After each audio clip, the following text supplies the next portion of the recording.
ఆకాశవాణి ప్రాంతీయ వార్తలు చదువుతున్నది కె ఉమారాణి. ముఖ్యాంశాలు. భారత్ వ్యవసాయం, ఆహార ధాన్యాలలో స్వావలంబన సాధించడంలో ఎంఎస్ స్వామినాథన్ కీలక పాత్ర పోషించారని ప్రధానమంత్రి నరేంద్ర మోదీ తెలిపారు. గుంటూరు జిల్లా మంగళగిరిలో జరుగుతున్న 11వ జాతీయ చేనేత దినోత్సవం కార్యక్రమంలో ముఖ్యమంత్రి నారా చంద్రబాబు నాయుడు పాల్గొన్నారు. ప్రజలకు మేలు చేసే విధంగా రాష్ట్రంలో సంక్షేమ పథకాలను అమలు చేస్తున్నామని రెవెన్యూ శాఖ మంత్రి అనగాని సత్యప్రసాద్ అన్నారు. కేంద్ర ప్రభుత్వం సహకారంతో రాష్ట్రానికి 10 లక్షల కోట్ల రూపాయల పెట్టుబడులు వచ్చాయని బీజేపీ రాష్ట్ర అధ్యక్షులు పీవీఎన్ మాధవ్ పేర్కొన్నారు. ఇక వార్తల వివరాలు. భారతదేశం వ్యవసాయం, ఆహార ధాన్యాలలో స్వావలంబన సాధించడంలో ఎంఎస్ స్వామినాథన్ కీలక పాత్ర పోషించారని ప్రధానమంత్రి నరేంద్ర మోదీ తెలిపారు. ప్రముఖ వ్యవసాయ శాస్త్రవేత్త ఎంఎస్ స్వామినాథన్ శతాబ్ది జయంతిని పురస్కరించుకుని ఢిల్లీలో ఈరోజు నిర్వహించిన అంతర్జాతీయ సదస్సుని ప్రధానమంత్రి ప్రారంభించారు. ఈ సందర్భంగా ప్రధానమంత్రి నరేంద్ర మోదీ మాట్లాడుతూ దేశంలో హరిత విప్లవానికి స్వామినాథన్ నాంది పలికారని చెప్పారు. ధాన్యం ఉత్పత్తిని పెంచడానికి కృషి చేయడంతో పాటు పర్యావరణ పరిరక్షణకు ప్రాధాన్యం ఇచ్చారని ప్రధానమంత్రి పేర్కొంటూ, स्वामीनाथन ने भारत को खाद्यान्न में आत्मनिर्भर बनाने का अभियान चलाया, लेकिन उनकी पहचान हरित क्रांति से भी आगे बढ़कर थी. वो खेती में केमिकल के बढ़ते प्रयोग और मोनोकल्चर फार्मिंग के खतरों से किसानों को लगातार जागरूक करते रहे. यानी एक तरफ वो ग्रेन प्रोडक्शन बढ़ाने का प्रयास कर रहे थे, एवर ग्रीन रिवॉल्यूशन का कंसेप्ट दिया. उन्होंने बायो विलेज का कंसेप्ट दिया, जिसके जरिए गांव के लोगों और किसानों का सशक्तिकरण हो सकता है. గుంటూరు జిల్లా మంగళగిరిలో జరుగుతున్న 11వ జాతీయ చేనేత దినోత్సవం కార్యక్రమంలో ముఖ్యమంత్రి నారా చంద్రబాబు నాయుడు పాల్గొన్నారు. ఈ సందర్భంగా మంగళగిరిలో చేనేత ఉత్పత్తులతో ఏర్పాటు చేసిన స్టాళ్లను ముఖ్యమంత్రి పరిశీలించారు. అనంతరం చేనేత కార్మికుల కుటుంబాలతో ముఖ్యమంత్రి సంభాషించారు. ఈ సందర్భంగా చంద్రబాబు నాయుడు మాట్లాడుతూ, ఈరోజు 11వ అంతర్జాతీయ చేనేత దినోత్సవం. 200 యూనిట్లు చేనేత కార్మికులకి హ్యాండ్లూమ్ అయితే, అదే గాని పవర్లూమ్ ఇంట్లో ఉంటే 500 యూనిట్లు ఉచితంగా ఇచ్చే బాధ్యత ఇమ్మీడియట్ గా మనందరూ ఎన్యూమరేట్ చేసుకుని నెక్స్ట్ మంత్ నుంచి ఇప్పించే బాధ్యత తీసుకుంటా తప్పకుండా మీకు ఇస్తామని మీ అందరికి విజ్ఞప్తి చేస్తున్నాం. ఎట్లా చేయాలో అది డిపార్ట్మెంట్ చెప్పేస్తాం. వాళ్ళు మీ ఇంట్లోకి వస్తారు, ఆటోమేటిక్ గా ఎన్యూమరేట్ చేస్తారు. చేనేత కార్మికుల సంక్షేమం కోసం కేంద్ర రాష్ట్ర ప్రభుత్వాలు అనేక పథకాలు అమలు చేస్తున్నాయని అనంతపురం జిల్లా చేనేత జౌళి శాఖ అధికారి పి వరప్రసాద్ అన్నారు.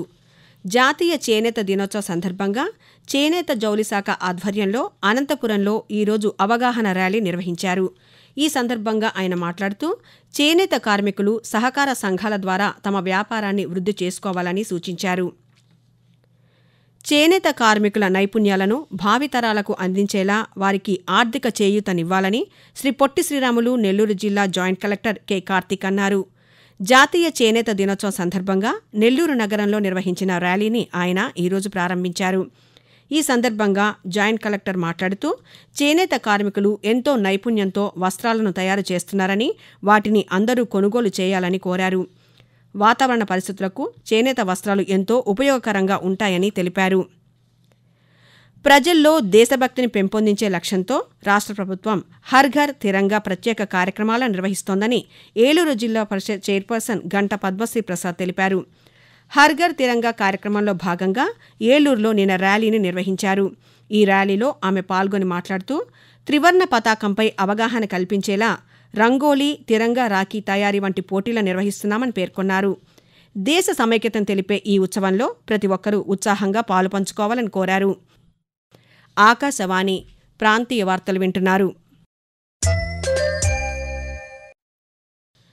ప్రజలకు మేలు చేసే విధంగా రాష్ట్రంలో సంక్షేమ పథకాలను అమలు చేస్తున్నామని రెవెన్యూ శాఖ మంత్రి అనగాని సత్యప్రసాద్ అన్నారు. తిరుమల శ్రీ వెంకటేశ్వర స్వామివారిని మంత్రి ఈరోజు దర్శించుకున్నారు. అనంతరం ఆలయం వెలుపల ఆయన పాత్రికేయులతో మాట్లాడుతూ రాబోయే రోజుల్లో మరిన్ని పథకాలను అమలు చేయనున్నామని చెప్పారు. రాష్ట్రం సుభిక్షంగా సస్యశ్యామలంగా ఉండాలని స్వామివారిని కోరుకున్నామని మంత్రి తెలుపుతూ, రాష్ట్రం సుభిక్షంగా ఉండాలి, సస్యశ్యామలంగా ఉండాలని కోరుకుంటూ మేము ఏదైతే హామీలు ఇచ్చామో అన్ని కూడా ఒకటి తర్వాత అన్ని పూర్తి చేసుకుంటా ఉన్నాం. తల్లికి వందనం ఇచ్చిన తర్వాత అన్నదాత సుఖీభావ, మరి ఈ రోజు చేనేత దినోత్సవం, చేనేతలందరూ కూడా బాగుండాలి. అలాగే ఏదైతే ఇన్సూరెన్స్ ఉందో ఇన్సూరెన్స్ తో పాటు ఉచిత కరెంటు నాయి బ్రాహ్మణులకు, అలాగే ఇతర వెనుకబడిన వర్గాలు కూడా ఇవ్వడం నిజంగా చాలా ఆనందదాయకమైనటువంటి విషయం. ఇవన్నీ కూడా రాబోయే తరాలకు మంచి చేయొచ్చనే దిశగా ఏదైతే ప్రణాళికతో ముందుకెళ్తున్నారో గౌరవ ముఖ్యమంత్రి గారు ఆ శక్తి ఇంకా ప్రసాదించాలని ఏడుకొండ స్వామిని కోరడం జరిగింది. భారతీయ జనతా పార్టీని ప్రజలకు మరింత చేరువ చేసేందుకు జిల్లాల పర్యటనలు చేస్తున్నామని ఆ పార్టీ రాష్ట్ర అధ్యక్షులు పివిఎన్ మాధవ్ అన్నారు. సారథ్యం జిల్లాల పర్యటనలో భాగంగా ప్రకాశం జిల్లా ఒంగోలులో స్థానికులతో నిర్వహించిన చాయ్ పే చర్చా కార్యక్రమంలో ఆయన ఈరోజు పాల్గొన్నారు. ఈ సందర్భంగా మాధవ్ మాట్లాడుతూ జిల్లాలో పొగాకుకు ప్రత్యామ్నాయ పంటలపై దృష్టి సారించాలని సూచించారు.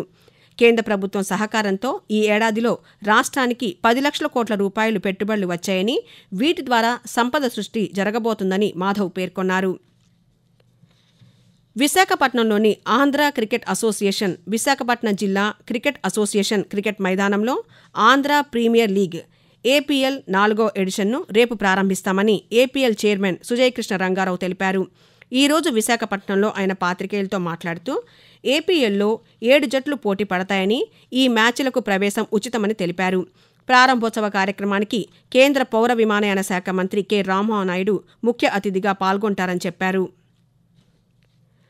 తల్లిపాల ద్వారా బిడ్డలకు రోగనిరోధక శక్తి పెరుగుతుందని తాడేపల్లిగూడెం శిశు అభివృద్ధి ప్రాజెక్టు అధికారిని ఎల్ సరస్వతి అన్నారు. పశ్చిమ గోదావరి జిల్లా తాడేపల్లిగూడెం రైల్వే స్టేషన్లో స్త్రీ శిశు సంక్షేమ శాఖ ఆధ్వర్యంలో ప్రపంచ తల్లిపాల వారోత్సవాలపై ఈరోజు అవగాహన కల్పించారు. ఈ సందర్భంగా ఆమె మాట్లాడుతూ బిడ్డ పుట్టిన మొదటి అరగంటలోపు తల్లి నుండి వచ్చే ముర్రుపాలు బిడ్డకు సమతుల్య పోషకాహారాన్ని అందజేస్తాయని చెప్పారు. బస్టాండ్, రైల్వే స్టేషన్లోనూ మదర్ ఫీడింగ్ గదులను ఏర్పాటు చేశామని తెలిపారు.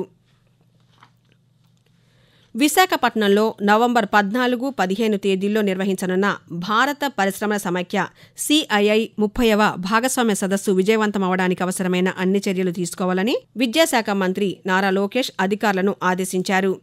గుంటూరు జిల్లా ఉండవల్లిలోని మంత్రి క్యాంపు కార్యాలయంలో CII భాగస్వామ్య సదస్సు 2025ను సమన్వయం చేసేందుకు ఏర్పాటు చేసిన మంత్రివర్గ ఉపసంఘం తొలి సమావేశం నిన్న నిర్వహించారు. ఈ సందర్భంగా మంత్రివర్గ ఉపసంఘం చైర్మన్ మంత్రి నారా లోకేష్ మాట్లాడుతూ ప్రపంచం నలుమూలల నుంచి పెట్టుబడులు ఆకర్షించే విధంగా సదస్సును విజయవంతం చేయాలని కోరారు. తద్వారా రాష్ట్రంలో ఉపాధి, ఆర్థిక రంగాలు బలోపేతమవుతాయని మంత్రి తెలిపారు. దేశీయ స్టాక్ మార్కెట్ సూచీలు ఈరోజు నష్టాలలో కొనసాగుతున్నాయి.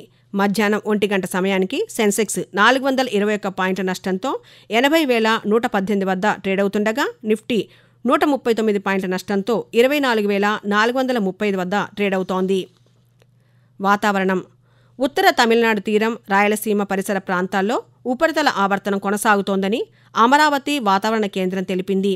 దీని ప్రభావంతో రాష్ట్రంలోని కొన్ని ప్రాంతాల్లో తేలికపాటి నుంచి మోస్తరు వర్షాలు కురిసే అవకాశం ఉందని వాతావరణ శాఖ అధికారి ఎం వెంకట్రావు తెలియజేస్తూ, ఈ రోజు ఉత్తర కోస్తా ఆంధ్రప్రదేశ్ యానాంలో తేలిపాటి నుంచి మోస్తరు వర్షాలు, ఉరుములతో కూడిన జల్లులు 1 లేదా 2 చోట్ల కురిసే అవకాశం ఉంది.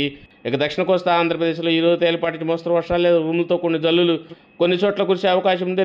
ఇక రాయలసీమలో ఈ రోజు మరియు రేపు తేలిపాటి నుంచి మోస్తరు వర్షాలు లేదా ఉరుములతో కూడిన జల్లులు అనేక చోట్ల కురిసే అవకాశం ఉంది. మాజీ సైనికుల సంక్షేమానికి కేంద్ర రాష్ట్ర ప్రభుత్వాలు అనేక పథకాలను అమలు చేస్తున్నాయని శ్రీకాకుళం జిల్లా ప్రధాన న్యాయమూర్తి జునేద్ అహ్మద్ మౌలానా అన్నారు. శ్రీకాకుళం జిల్లా న్యాయ సేవాధికార సంస్థ ఆధ్వర్యంలో మాజీ సైనికుల కోసం ఏర్పాటు చేసిన న్యాయ సేవా కేంద్రాన్ని ఆయన ఈరోజు ప్రారంభించారు. ప్రాంతీయ వార్తలు ముగించే ముందు ముఖ్యాంశాలు మరోసారి. భారత్ వ్యవసాయం, ఆహార ధాన్యాలలో స్వావలంబన సాధించడంలో ఎంఎస్ స్వామినాథన్ కీలక పాత్ర పోషించారని ప్రధానమంత్రి నరేంద్ర మోదీ తెలిపారు. గుంటూరు జిల్లా మంగళగిరిలో జరుగుతున్న 11వ జాతీయ చేనేత దినోత్సవం కార్యక్రమంలో ముఖ్యమంత్రి నారా చంద్రబాబు నాయుడు పాల్గొన్నారు.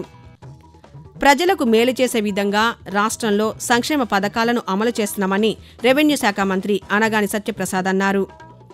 కేంద్ర ప్రభుత్వం సహకారంతో రాష్ట్రానికి 10 లక్షల కోట్ల రూపాయలు పెట్టుబడులు వచ్చాయని బీజేపీ రాష్ట్ర అధ్యక్షులు పివిఎన్ మాధవ్ పేర్కొన్నారు. ఆకాశవాణి ప్రాంతీయ వార్తలు ఇంతటితో సమాప్తం. తిరిగి సాయంత్రం 6 గంటల 10 నిమిషాలకు విశాఖపట్నం కేంద్రం నుంచి ప్రాంతీయ వార్తలు వింటారు.